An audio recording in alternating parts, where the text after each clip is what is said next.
Welcome to this joint production of the New Hampshire Secrets, Legends, and Lore podcast and the Radical Centrist podcast. I'm your host, Wayne King.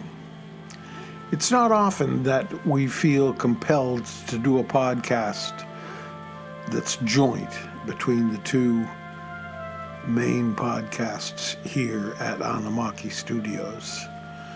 But there is something quite special about our guest, Michael Swack, Senior Fellow at the Carsey Center for Impact Finance, having recently stepped aside from his previous role as its director, in hopes of being able to direct more of his energy to practical and positive projects. Michael likes to get his hands dirty. Michael has been a New Hampshire secret weapon for community development for 40 years. Those of us who have known him over the course of those years are so very proud of him and the contributions that he has made toward building community here. But he is also a man of the world, and he has worked his magic in countries from North America to Asia to Latin America and Africa. He is, by every standard we have established on the Radical Centrist podcast, a radical centrist, more interested in getting things done, in innovating, than in towing the line of any dogma or ideology.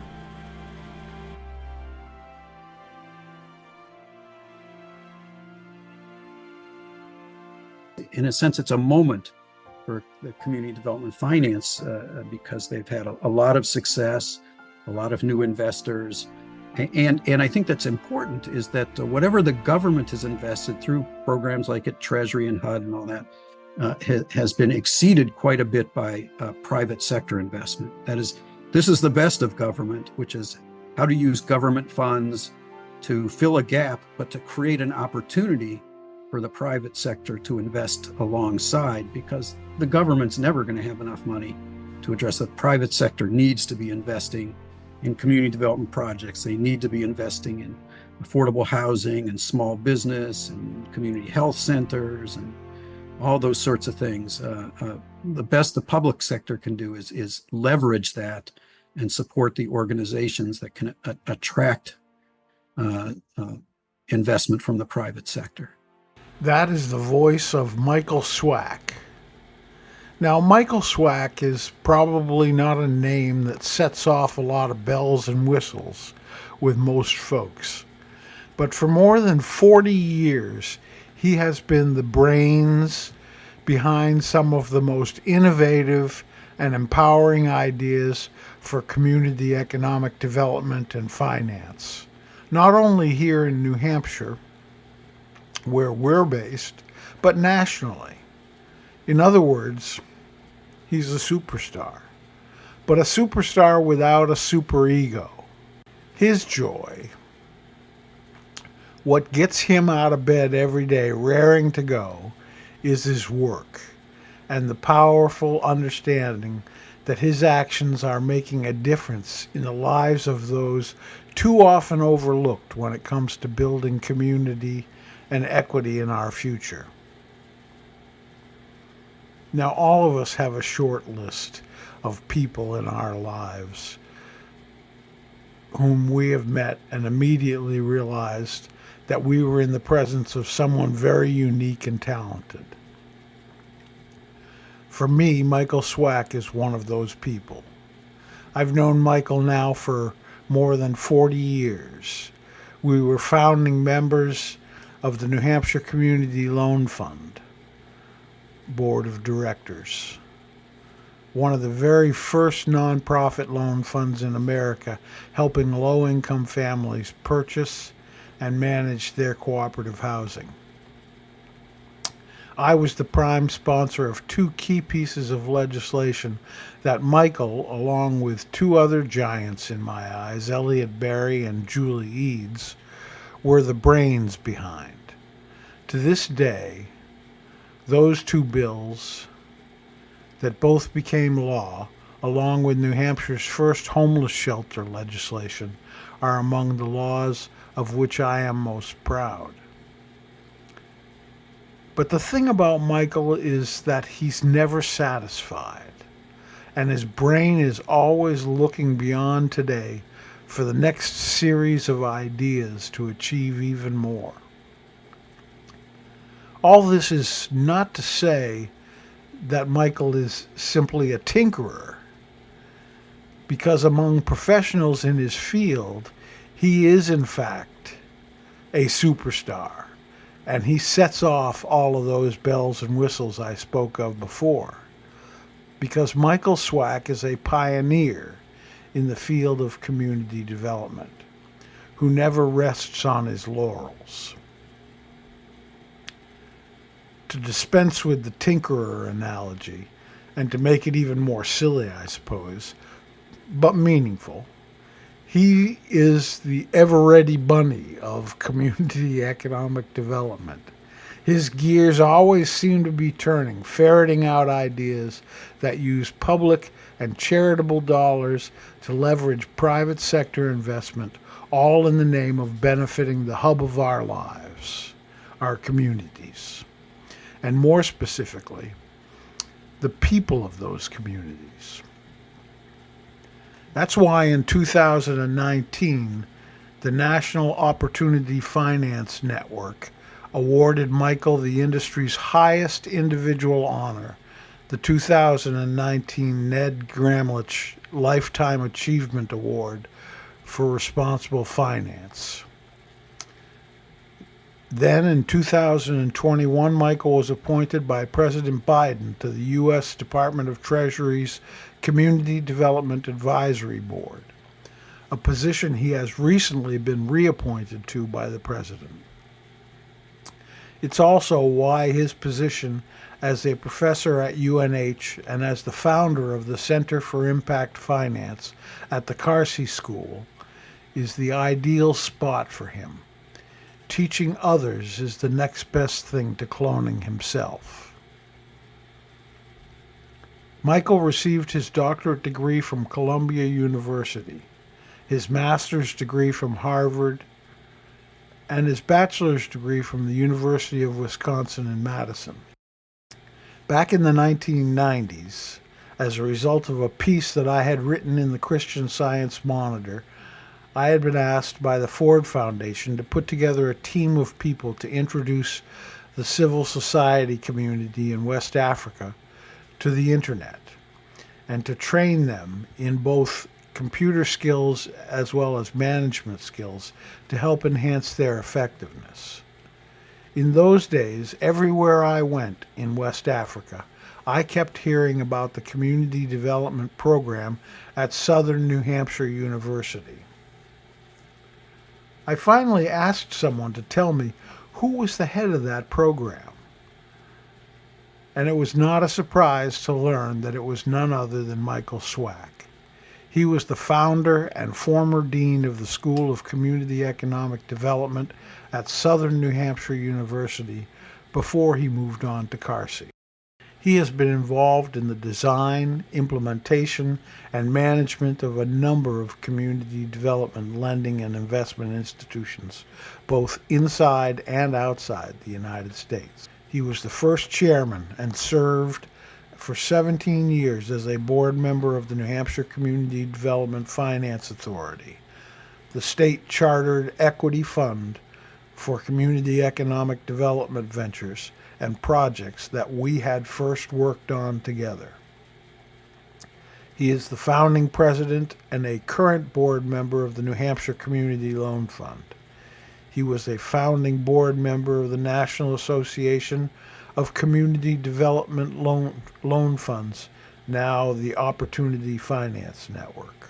He has been involved in development finance and microfinance work in Africa, Asia, and Latin America. Today, Dr. Michael Swack is a professor at the Carsey School of Public Policy at the University of New Hampshire, where he directs the Center for Impact Finance. He also serves on the faculty of the Paul College of Business and Economics. Dr. Swack has published in the areas of economic development, development finance, community investment, and mission related investments.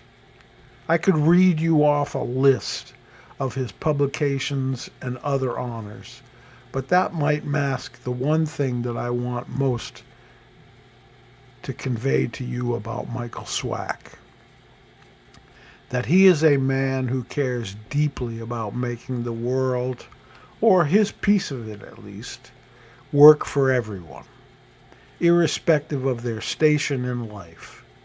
He is a man whose own humility compels him to name others who deserve recognition and credit in the story, and masks his burning desire to use his talents to serve his fellow men and women.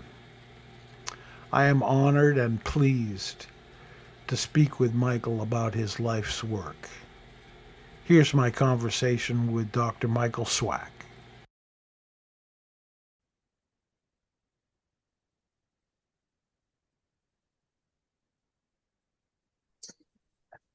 There he is. Hey, Wayne, how's it going? Hi, Michael.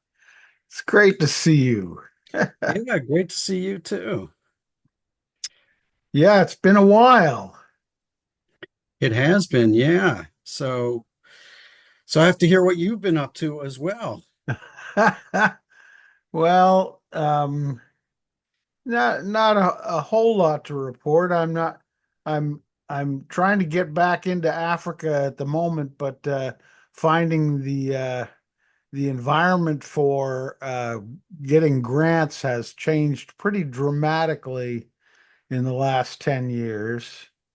You know, Yeah, everything seems to be controlled by a couple of mega mega companies, you know, that USAID and others have sort of turned over their process to over the years. yeah, So yeah. I'm working with a small crafts group in Morocco who have come up with a pretty darn good system and website that gives most of the money, like 80% of it, to the crafts people. But we're trying to figure out how you make that a sustainable situation. So, uh, and that's the challenge, you know. So anyway, Alice passed in 2018, and I've kind of moved around a little bit, and now I'm in Bath along the Connecticut River. Okay. Yep.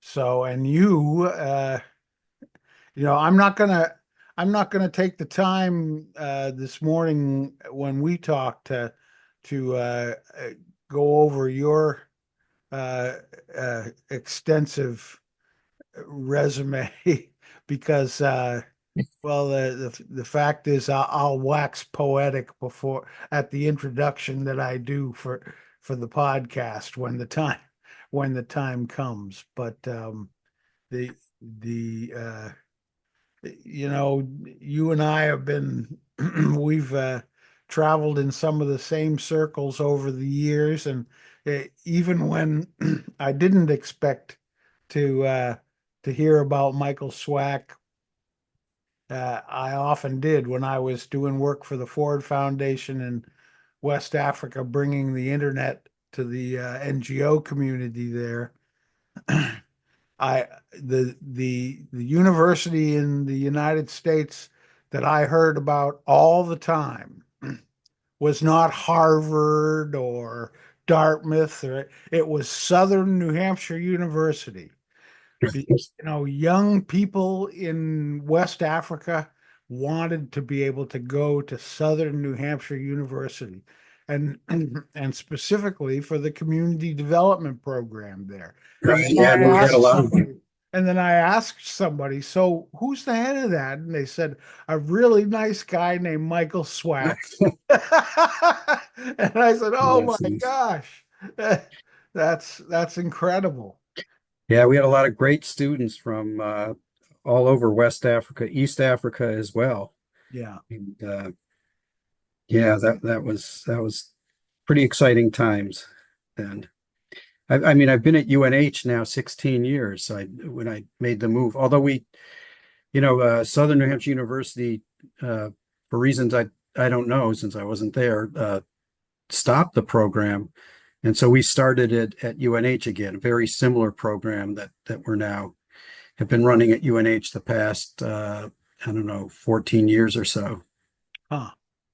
I didn't I didn't know that Southern New Hampshire University had discontinued it.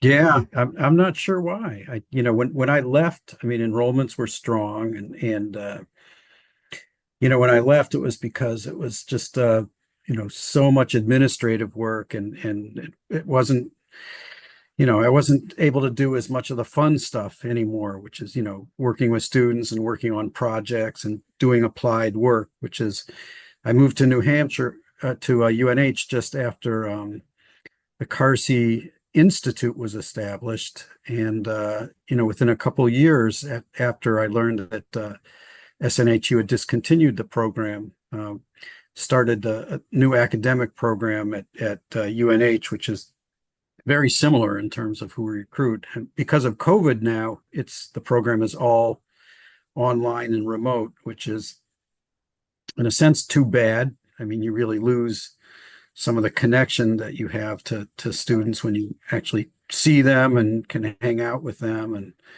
the problem with online is, yeah, you have discussions online and you can even have Zoom sessions, but then Zoom session ends and everybody turns off their computer, and Right. it's limited to that. But still, I mean, we get great students from across the U.S. and international students as well.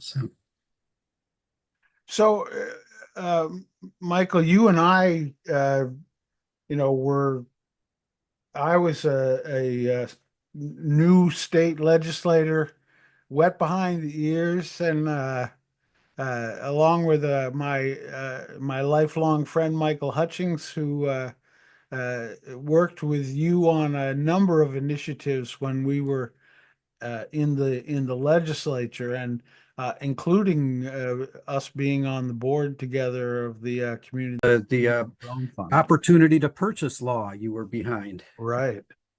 Um, Exactly. Yeah. but the brains was you all along.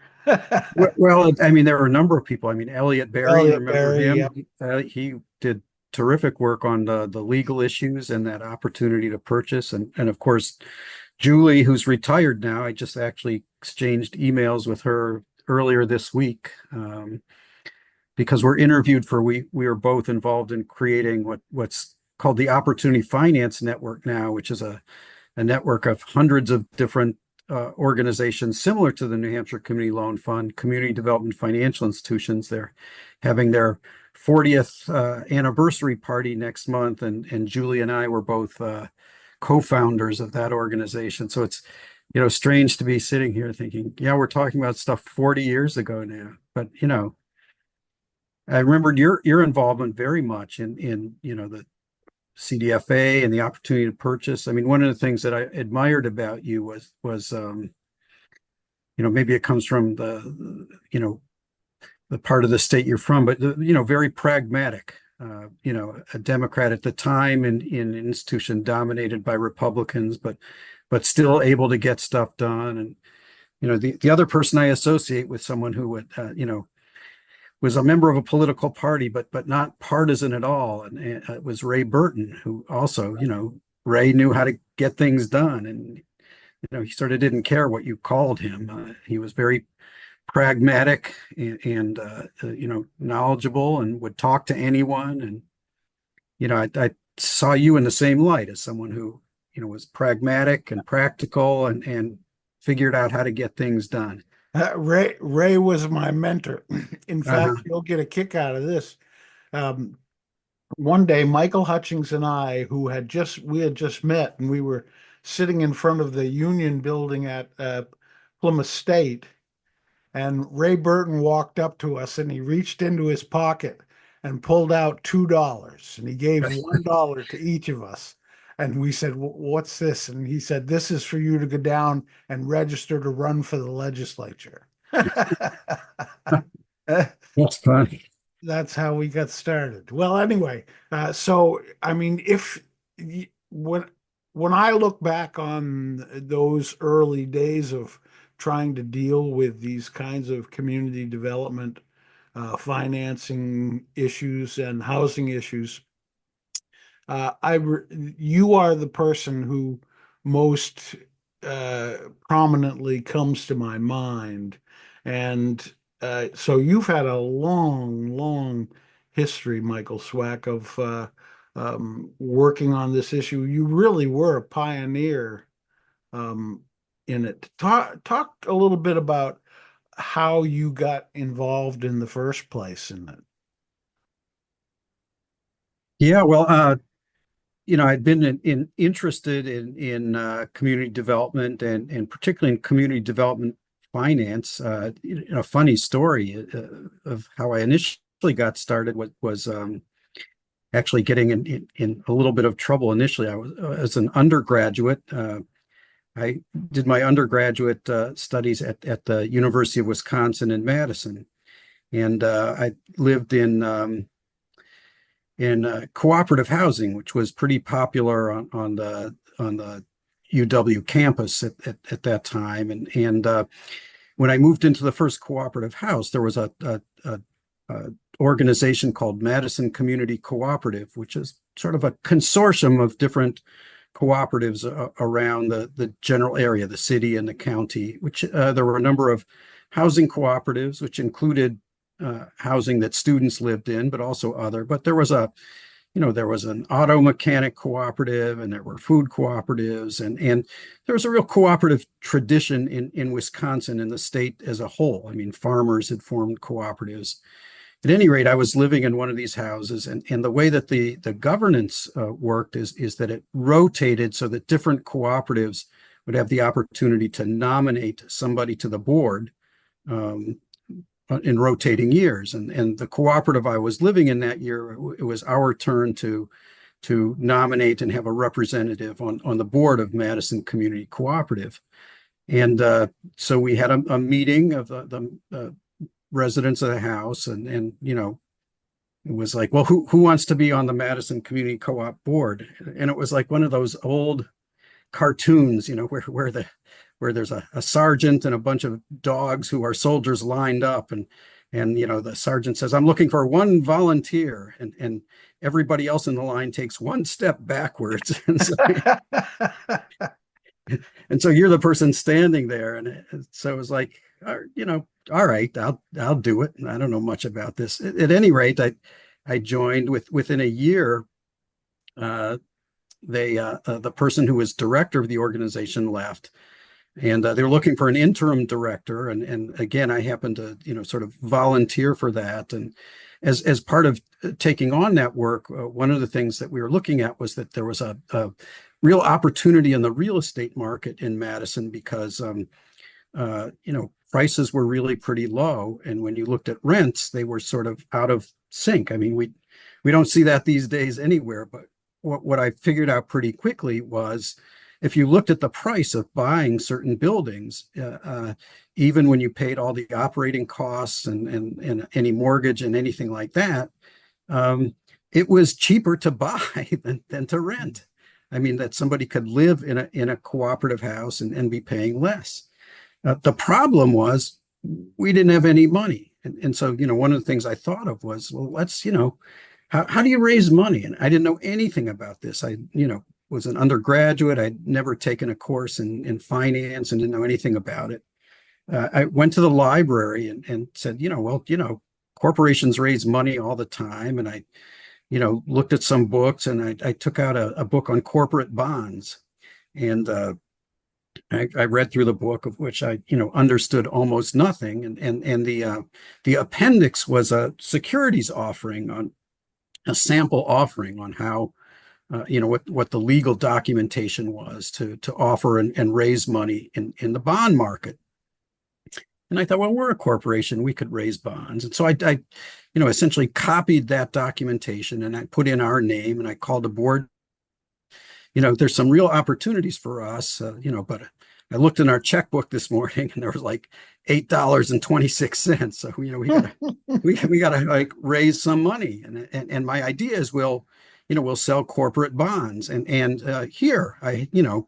Here's the documentation that we need. And I passed it out. And of course, the board, which was about as sophisticated as I was, which is to say, not at all, um, said, great idea. This is really a great idea. Brilliant. And so I said, what you do is you take these copies here and you go to your friends, parents, relatives, anything, and we'll raise money because we really need a relatively small amount of money for a down payment on this specific property that I had identified.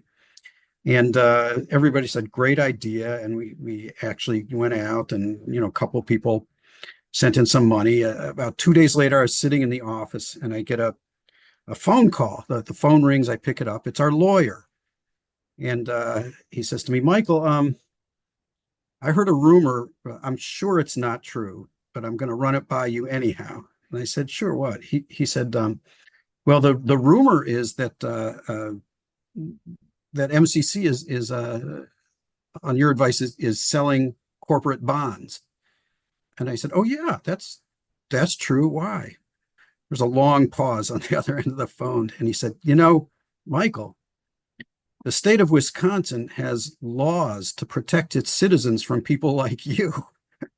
And I said, what are you talking about? He said, you can't just sell securities. I mean, you have to register with the state. You have to have a broker dealer's license. They're like all these protections so that, so that there aren't hucksters like you selling stuff to residents of the state, with no protections for them.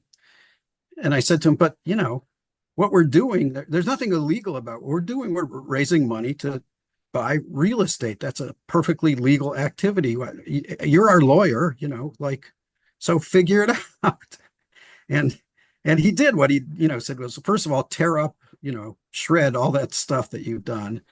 And what we did was create a simple promissory note. If anyone wanted to lend money to MCC, they could. And the promissory note was, we'll pay you back over X number of years based on Y interest.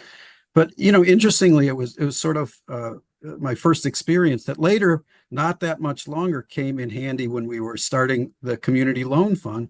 Because as you know, one of the goals of the Community Loan Fund was to provide opportunities for individuals, organizations, corporations in New Hampshire to invest in projects in New Hampshire. And there weren't other ways. And so the idea of making loans to the loan fund was the idea of, we just didn't want to be an organization that raised money through government, which was the common practice. It was like we wanted to provide a mechanism for New Hampshire citizens and corporations and organizations to invest back in the state. So I had been involved after my Wisconsin experience about 7 years later with an organization called the Institute for Community Economics, which was based in Greenfield, Massachusetts. And one of the things ICE did was begin to create these local community loan funds, of which New Hampshire was one, and which, of course, I pushed for because at that time I had started working at what was then New Hampshire College, starting up our community development program. And I said, well, we got to do one in New Hampshire. And that's when we organized this first organizing group, which you were a part of, and Elliot Berry and, a bunch of other people representing different New Hampshire organizations and communities, and pulled together the group that became the board for the New Hampshire Community Loan Fund, which has just celebrated its 40th anniversary last year. The initial work was just, how an interest I had that was, part of what I was thinking about and experiencing as far back as being an undergraduate, and saying, how can people invest in their own communities? Why should it be so hard? Why do you need securities offerings and all this sort of thing? And I think that was part of the thinking that sort of was behind the creation of the New Hampshire Community Loan Fund as well. But then the Community Development Finance Authority grew out of sort of a an economic crisis that we were in the middle of, and you were coming up with innovative ideas to help spur economic growth. Yeah, well, Ray Burton was behind that as well because when I was at New Hampshire College, Ray Burton was also teaching a course there, and the folks at New Hampshire College introduced me to Ray and said it's Ray Burton, he's executive counselor for the North Country, and they told him that my interest was community development and community development finance, and the first thing Ray said to me is, "What can you do for the North Country?" And I said, "I don't know. What do you want to do in the North Country?" And he said, "We'd like to have more investment in the North Country." And I said, "I'd be glad to work with you to, come up with some ideas, but, I don't want this to be an academic exercise. So, if we do this, then you're making a commitment to make it happen." He said, "No question about it. That's what I'm interested in. I'm not interested in any academic exercise either." And so, I came up with this idea for the Community Development Finance Authority. It was also taking into account the culture of state politics as well, which is very difficult at that time or at any time, even now, to get, the legislature to approve new funding. And so the idea really was behind the Community Development Finance Authority, which has grown obviously quite a bit since then, but initially was to use a tax credit to encourage investment by private corporations who would take advantage of a credit against their business profits tax. For example, there were a couple other small taxes in there, but it gave us the ability to raise up to $5 million through a tax incentive that could be applied very easily on state tax forms. So, we met with the state person who I'm forgetting their title, but essentially, the Commissioner of Revenue, to look at what would the impact be, because in any sort of legislative document, you had to have a financial impact statement. And that's how we came up with the limitation that in any given year, there couldn't be credits of more than $5 million. But Ray was behind it. He said, I like the idea. And he went to the leadership in the legislature and found sponsors for the bill in both the House and the Senate, both Republican and Democrat. Mm-hmm. And I don't know if it happens anymore, but the Community Development Finance Authority bill passed unanimously in both the House and the Senate, not a single vote against it, and was signed by Governor Sununu, Right. the first Governor Sununu. Yeah. So it's pretty exciting. And a funny story after that is that Ray said, well, now that it's passed, we have to make it happen. So the first thing is, you need to talk to the governor. And I thought, okay, yeah, how does that happen? Are you going to introduce me? And he said, what do you mean introduce you? I said, well, how do I talk to the governor? And he said, well, you pick up the phone and you call the governor's office and you tell him, that the secretary, you want to set an appointment with the governor to talk about the newly passed CDFA bill. And I was like, I was new to New Hampshire. I was like, call the governor's office? That'd be a prank if I did that where I lived. I grew up in Ohio and lived in Wisconsin, and it was like, call the governor's office and someone will actually set up an appointment. They don't know who I am. But I called the governor's office and the person who answered said, yeah, we can do that. Let me see. How about, 2 weeks from tomorrow at 10 a.m., the governor has, 15 minutes. He can see you. So we set up the appointment and I showed up for the appointment and I walked in and, introduced myself to Governor Sununu. And he was actually, you remember, he had a great sense of humor. Yes, he did. He had a pretty funny guy. And he looks at me and he said, well, I looked over the legislation and I have to tell you something. I said, what's that? He said, if I'd actually read it before I signed it, I would have vetoed it. and he said, but I didn't. So how can we make this work? And so we talked about, the appointments, and he'd have to make the appointments to the board. That's what the legislation specified, which he did in pretty quick order. And we were up and running at that point. I mean, we still had to raise the money. And you may recall that since there was no appropriation tied to it, just the ability to use the tax credit, the New Hampshire Charitable Fund actually made a grant to the newly created New Hampshire Community Development Finance Authority to begin operations, including to go out and seek investment from businesses who would be able to use the credit. So Huh. Yeah. that's an Now interesting story of I how had that was set forgotten up. about that. Yeah. Uh, was that under Bill Hart or Lou Felstein? That was under Bill Hart. Yeah. That was before Lou even came. I saw Bill last weekend. It Is was, that right? yeah, Wow. it was so great to see him. Yeah, no, I haven't seen him in years. Yeah. So that's, an interesting story behind the creation of it was hit and miss in the earlier years.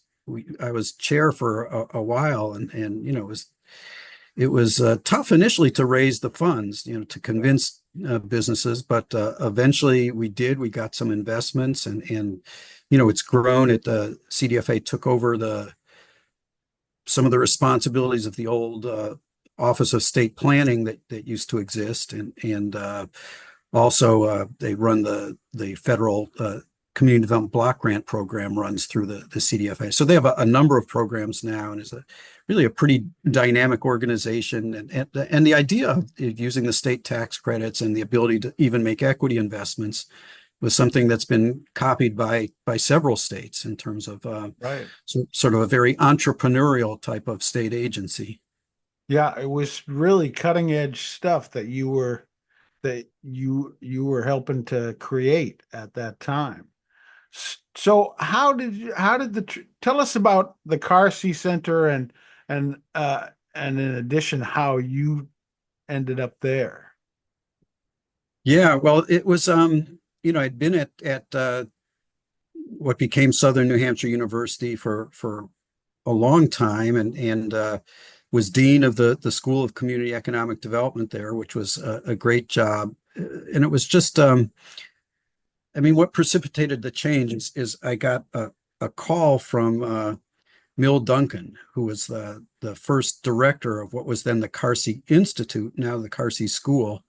And the Carsey Institute was created through a donation by Marcy Carsey, who was a UNH grad at the time, who was interested in issues around social policy, community development. Mill was really starting it up, and she was looking for a couple people who would work with her, who could sort of stand up the institute, get it off the ground, get going. And I'd known Mill from several different organizations, and so when I talked to her, I said, "But what would I do if I came there? What would my job be?" And her answer was, "Anything you want." Well, I mean, how often do you get a job offer where the answer is anything you want? And I thought, well, you know what, might be time for a change. And it was just being an administrator, an academic administrator, and what started out as being at Southern New Hampshire University as teaching and working on projects had, as we had grown, morphed into one that was more and more administration, budgets, fundraising, personnel management, the unfun, necessary but not very fun things about any sort of management position. And the idea was, I still have a chunk of my career in front of me. Here's an opportunity to really focus on the community development finance stuff, which I continued to be involved in, and to do really interesting and creative work again. So I took the job at Carsey in 2008. A few years later, I created our center, now called the Center for Impact Finance. We started under a different name.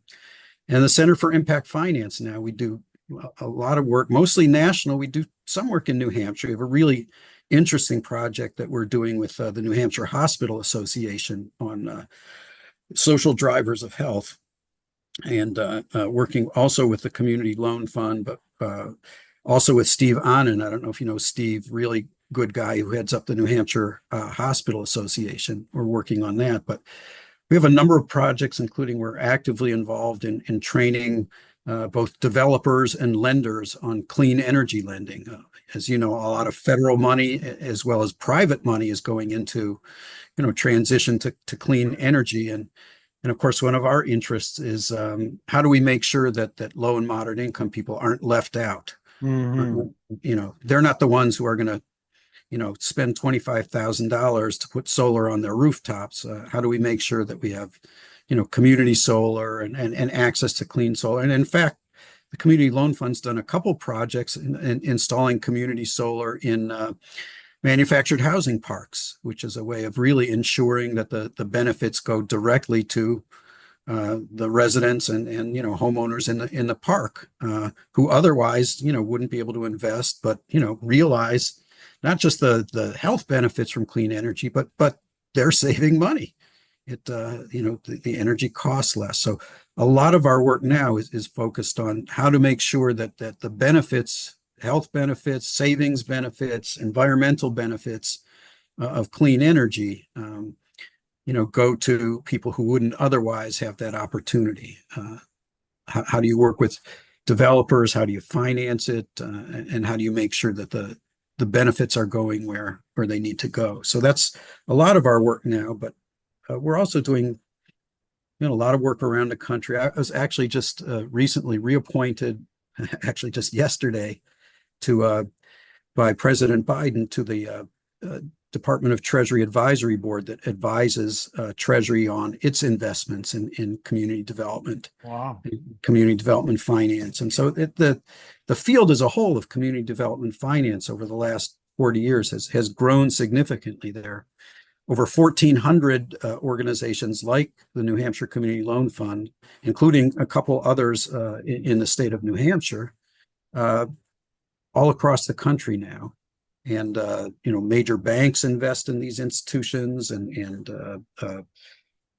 educational institutions and individuals and corporations. And so this idea of community reinvestment has really grown significantly in the last 40 years. And the New Hampshire Community Loan Fund is really still one of the best examples nationally of a organization that's creative and develops new products and has built up, has invested hundreds of millions of dollars in the state of New Hampshire in projects that almost certainly no one else would have invested in, or by being an investor has attracted other investors who, knowing that the New Hampshire Community Loan Fund is in on the project, that reduces their risk profile and allows them to invest. So, banks that wouldn't have made these investments in the past are eagerly co-invest with the loan fund. So it's, in a sense, it's a moment for the community development finance because they've had a lot of success, a lot of new investors. And I think that's important is that whatever the government has invested through programs like at Treasury and HUD and all that has been exceeded quite a bit by private sector investment. That is, this is the best of government, which is how to use government funds to fill a gap, but to create an opportunity for the private sector to invest alongside, because the government's never going to have enough money to address the private sector needs to be investing in community development projects. They need to be investing in affordable housing and small business and community health centers and all those sorts of things. The best the public sector can do is leverage that and support the organizations that can attract investment from the private sector. So do you find that now you have that space to be more creative? You don't have to do quite so much of the administrative work. Yeah, no, that the irony in a sense is that as we built up the center, it became more of that. And so just recently, actually, we just hired, and the new director, I was the founding director the first 12 years or so, but our new director, a woman named Ellen Lurie Hoffman, actually just started on Tuesday. So this is her fourth day on the job as the new director of the Center for Impact Finance. So I'm continuing to work there. I have a new title, which I'm I'm trying to think of something like senior fellow or that, but it allows, the point is it allows me to focus on the project work, and we have a new director who will focus on the, budgets and administration and personnel, and she has strong background in our field of community development finance as well, but it again frees me up a little to do the stuff that's more Yeah, interesting for me. I mean, I understand how important all that administrative work is and the fundraising and all that, but Michael Swack's big brain should be focused on these kinds of innovative ideas that drive community development.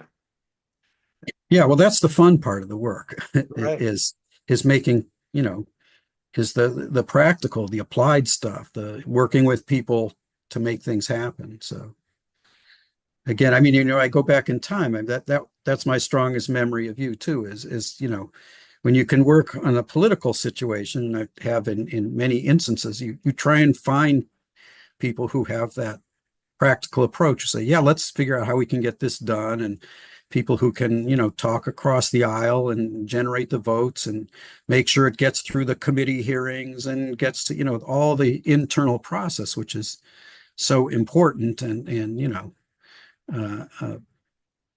Yeah. the people who can do that part of politics, that's really important. Right. And so you've clearly been very involved with at the federal level as well as locally. And do you feel like there's an atmosphere that helps us move more toward these community-centered approaches?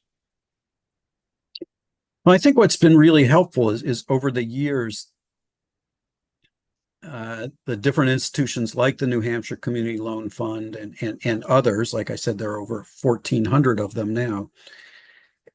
We have really demonstrated, the proof of concept. The idea initially was, can loans be made to poor people, and will they pay them back? But not only will they pay them back, but will it make any difference in their lives? Right? The point isn't so much whether they'll pay it back. Of course, if you're an investor, that's the point. But really, the point of doing it is, are their lives any better off? I mean, do they have better housing? They have more opportunities to, start and run businesses? Do they have improved health outcomes? Are their kids getting, better early childhood education? Really what community development is about is improving the quality of life. A Right. loan is just a loan. I mean, a loan isn't by itself a good thing. I mean, a loan could be a bad thing. I mean, maybe you shouldn't be going into debt in certain instances. And again, this is what community development financial institutions do is not push loans on people, but try and figure out, will this loan lead to a positive outcome? Will it improve their quality of life? And so, the idea, as one of the big programs in New Hampshire has been the financing the purchase of manufactured housing parks and making those cooperatives meaning they cooperatively own the land underneath them, as opposed to investors who are just trying to make a lot of money and sell those properties later. Back in the day when we got started, you remember, Wayne, the owners of manufactured house were mom and pops. It'd be a family, and then they might want to sell the park, which is the early parks, because they were going to retire, and their children didn't want to run the parks, and so the idea of selling it to the residents was, they were certainly up for that. Increasingly in environment now, and it's very competitive, is that manufactured housing parks now are bought and sold by private equity firms who are, who try and raise the rents as high and as fast as they can, and then try and sell them for a profit quickly. And the rents are huge for, the rent increases are huge for the residents of the park. So it's more important than ever. What it means, though, is to buy the park themselves now, it's a lot more expensive. It used to be when the loan fund was involved, you could buy the park and your rents would pretty much stay the same. And now you were the owner and you could control your rent increases, because the only time you would increase your rents is if you're operating costs went up, and then you would vote as a group to do that. It's like, we're going to install a new, water and septic system. So our rents are going to go up to pay for that, $10 a month or something like that. Now, when a private equity firm comes in and buys a park, rents go up, hundreds of dollars immediately. And these are often folks for whom hundreds of dollars a month. I mean, it's true of almost anyone, but in particular, if you're moderate income, that's big money. That threatens your ability. You can own your house, but if you don't own the land underneath it, you're at the mercy of, someone who's trying to make a lot of bucks through, their private equity investments. So the environment has changed quite a bit, but the need hasn't changed at all. And in fact, in New Hampshire, where we see, such high housing prices now, it's even more important to be able to maintain and increase the amount of, unsubsidized affordable housing. Right. Is there any work being done to try and find an approach that deals with these big private equity firms that are purchasing the parks? Yeah, I don't know. I mean, that's a difficult question. I mean, one of the first, which doesn't affect the price, is the opportunity to purchase law, which New Hampshire passed way back in the 80s, and which really fueled this whole manufactured. There are now over 150 manufactured housing co-ops in New Hampshire, which is more than any other state by quite a bit. That was really fueled by the opportunity to purchase law, which required 60-day notification to the residents and giving them an opportunity to make an offer. It didn't it didn't limit the price, but it allowed them to match any offer. But now when a private equity company comes in and makes an offer and they get the 60-day notice, it's a much more difficult vote for the members because, first of all, the private equity company actively tries to discourage them from buying it. I mean, they'll go in and have a meeting and say things like, you don't know how to manage it. It's too much trouble. We're going to make this look better anyhow. We're going to make improvements. What they don't talk about is the huge rent increases and the fact that those will continue until the park is sold. I mean, the financial model for them is to, spruce up the park a little, maybe in some instances, not even that, and just hold on to it and then sell as property values increase, within a few years. So opportunity to purchase helps, but it doesn't bring down the price at all. In fact, it's puts residents in the position of having to make an offer, which they know if that offer is accepted, will raise their rents considerably simply to be able to, pay off a mortgage at the price that they have to pay to buy the property. So, I'm not really sure what the solution is, or if there's a legislative solution. It's difficult because if you try and prevent those sort of purchases, I mean, you're getting into a whole realm of well, can you regulate the economy in that way? And Mm-hmm. People have made money in real estate forever. What's the rationale for for having a law like that? But it's a problem. I mean, there are laws at the state and local level that are addressing different components of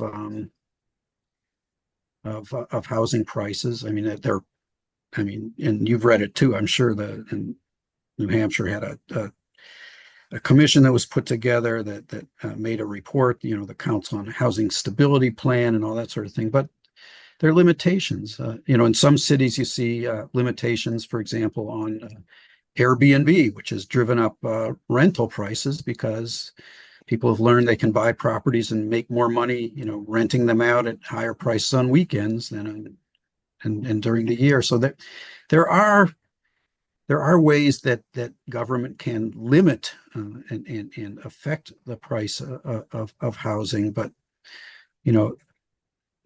it's a complicated problem, and one of the issues is we just need more housing. It's a supply issue as much as anything else.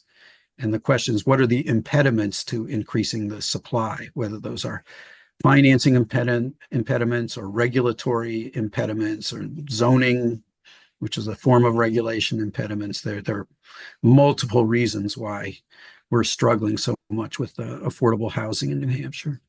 But one of the things that to me makes you uh, a leader in this whole area is that you look for the opportunities to harness the market and to harness innovation from communities. And it makes me think a little bit about how sweet it is to hear a candidate for president talk about generational wealth, increasing generational wealth, and just finding ways for the working class to move into the middle class, and the poor to move up as well. And I think about a book that I read recently by Mark Blythe down at Brown University called Angrynomics,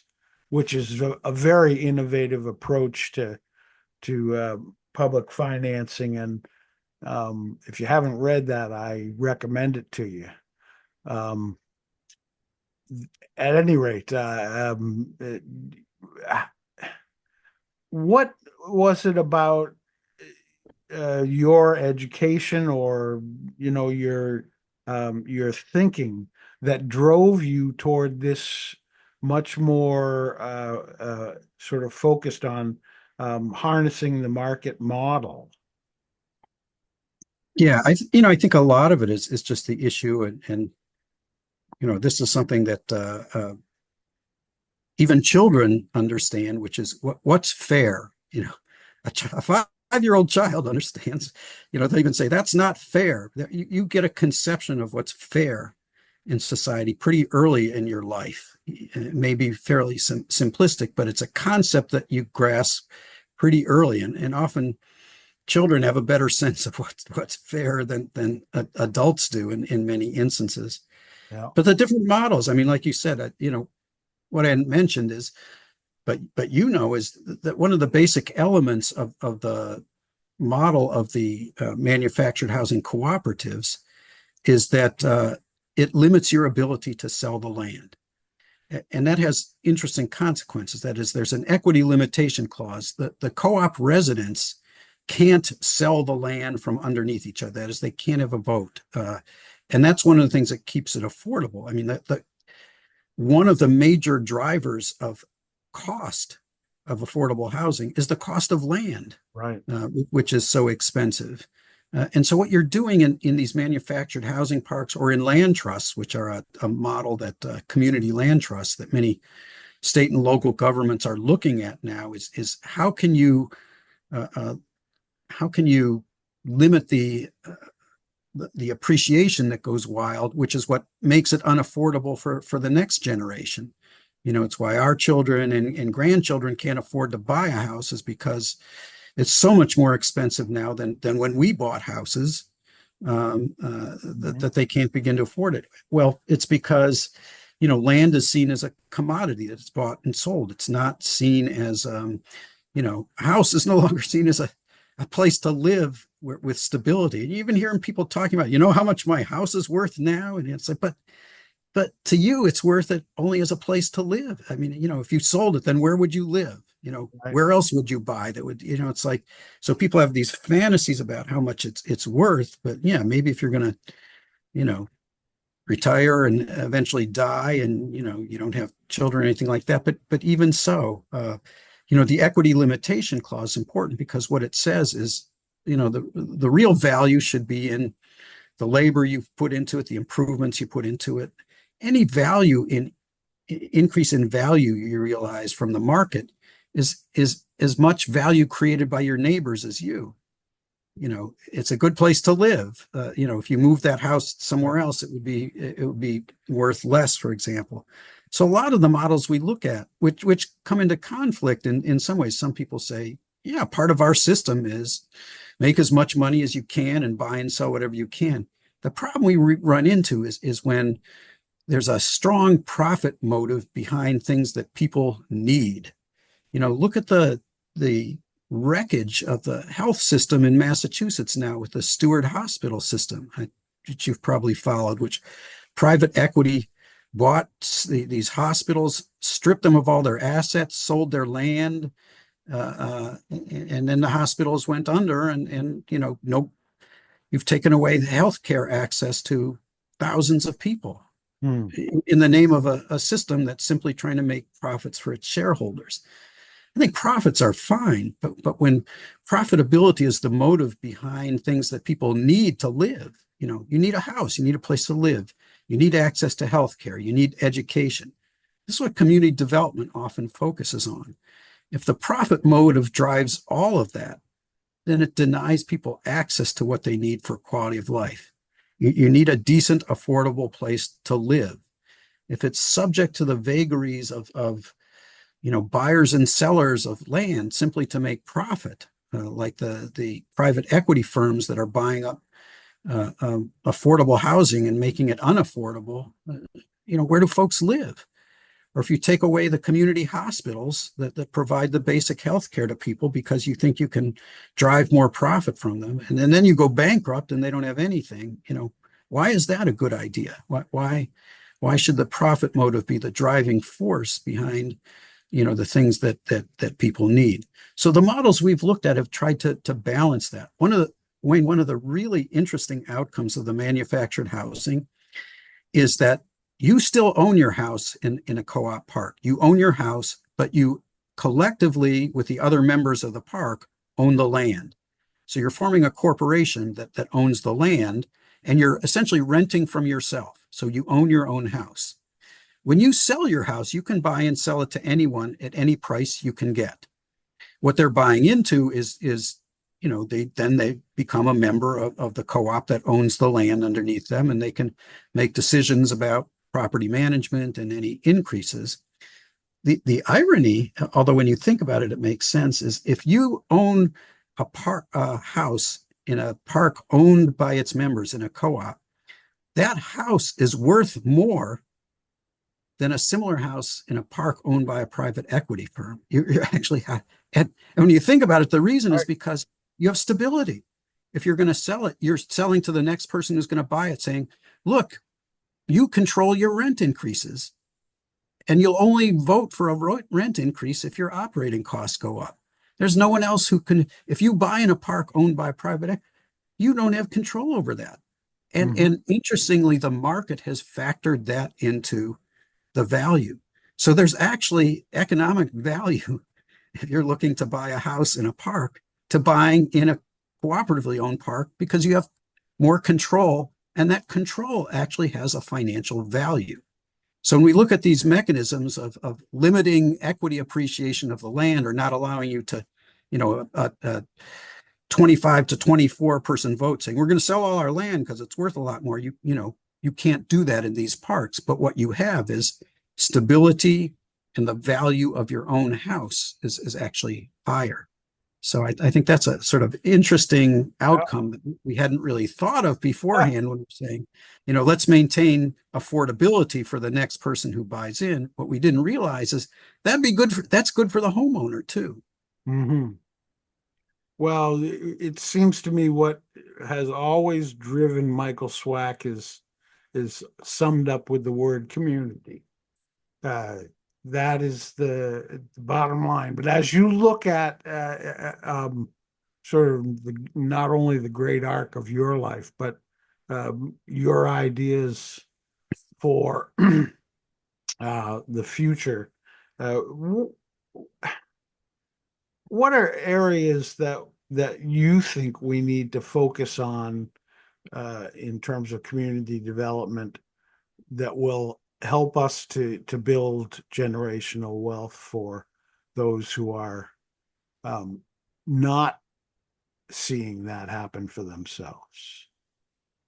Yeah, I mean, I think that's part of what the community development finance movement is about, is the idea of how do you create more economic opportunity and how do you provide the opportunity for people, individuals, and families and communities to build assets. And again, what's the major asset? Not necessarily because it creates generational wealth, although it does and it helps, owning a house. I mean, first and foremost is owning a house is you want something that gives you stability and somebody else can't kick you out of it. And you can, you know, when you're paying your mortgage each month, you actually are building up an asset that has value over time and can be passed on to future generations. So that's important. So programs that allow people to, buy a house who otherwise wouldn't, who don't meet the mainstream underwriting standards set by,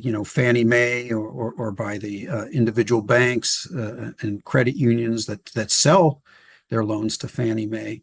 So it's still, there's a role for these community development financial institutions to use alternative underwriting to get people into home ownership opportunities or small businesses, many of which simply don't qualify for bank loans, even with many instances, even with a partial SBA guarantee, which is very helpful, but still, it's they don't have enough equity to borrow money. They don't they aren't generating the cash flow that satisfies the bank standards in terms of repaying the loan. And so what you see is there are these alternative institutions that look at alternative underwriting, and so looking at how you tweak the financial system to benefit those who haven't been able to effectively utilize the financial system is still really a big part of how you create a fair economy and a fairer system for people who are. There's still too many people, Wayne, who are excluded from really participating and building assets and having any degree of comfort and stability, in part because they just don't have access to the economic resources, capital being one of them, that would put them in a more comfortable position. They just don't fit. And so, that's been the interest in my work is, how do you sort of reform the financial system so that it works for more people? And that can be anything from, regulations at the federal level, like the Community Reinvestment Act that requires banks to look at the financial needs in their communities and figure out how to work with it, but also supports institutions like the New Hampshire Community Loan Fund, which, by the way, banks love CDFIs, community development financial institutions, because they provide opportunities for them to lend. I mean, some banks, their whole Community Reinvestment Act compliance is making loans to CDFIs. Right. Because it's like, well, that's a good loan. They're a stable organization. They'll pay it back. And our information and transaction costs are low. We don't have to underwrite hundreds of small business loans, which is really expensive, by the way. We can just make one loan to a CDFI and they'll do all the work and we'll fulfill our regulatory requirements. So, Yeah. So interestingly, banks have been big investors in CDFIs because it helps them, meet a regulatory requirement. Well, Michael Swack, you have been uh, a just a jewel for the state of New Hampshire over the years, and you don't toot your own horn, and most of the time, those who know you and respect you don't have the opportunity to toot it for you, but you have played a huge role in your life in making making life. Uh, Improving the quality of life and also helping those who are in the shadows to emerge from that. Well, thanks, Wayne. You're very kind. It's you're probably overemphasizing my value I've had, but No, it's I I, don't think I so. appreciate the comments and likewise appreciate the work you've done over the years in terms of being someone who's shares those values and has brought them into the political system and understood how the system can work for folks. So I very, very much admire the work you've done over your lifetime as well. Thank you for that, and thank you for all that you've done, Michael. And I'm very grateful for your friendship and for all you've done.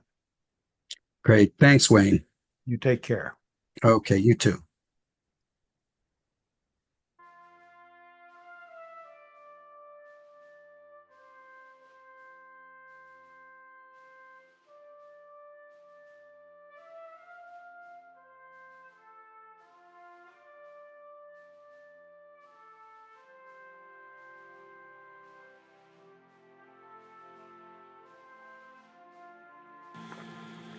Well, that was Michael Swack, a pioneer of community economic development and finance, both here in New Hampshire and across the globe.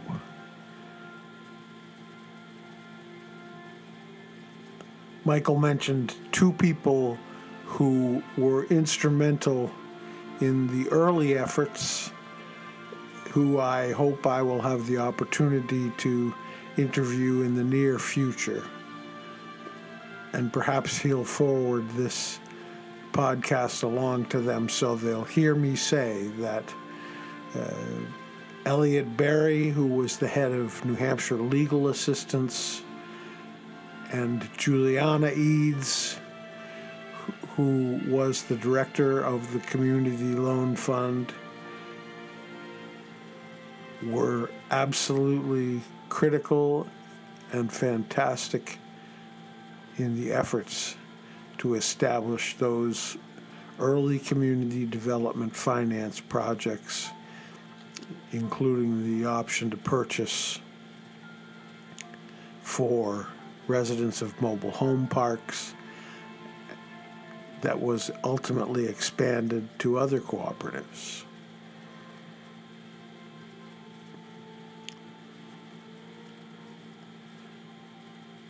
Michael, we owe you a debt of gratitude. Long may your flag wave. The show notes for this podcast can be found at both the New Hampshire Secrets, Legends, and Lore page, as well as the Radical Centrist page. The New Hampshire Secrets, Legends, and Lore is nhsecrets.blogspot.com, and the Radical Centrist is theradicalcentrist.us. And there you can find more information about Michael, as well as other things that you can do to help the podcast, including purchasing art or merch from our gallery of images that still are providing us with enough revenue to produce these podcasts without advertising. We hope that will continue. Thanks for joining us today on this very special joint podcast from New Hampshire Secrets, Legends, and Lore and the Radical Centrist. And we'll see you on the next episode.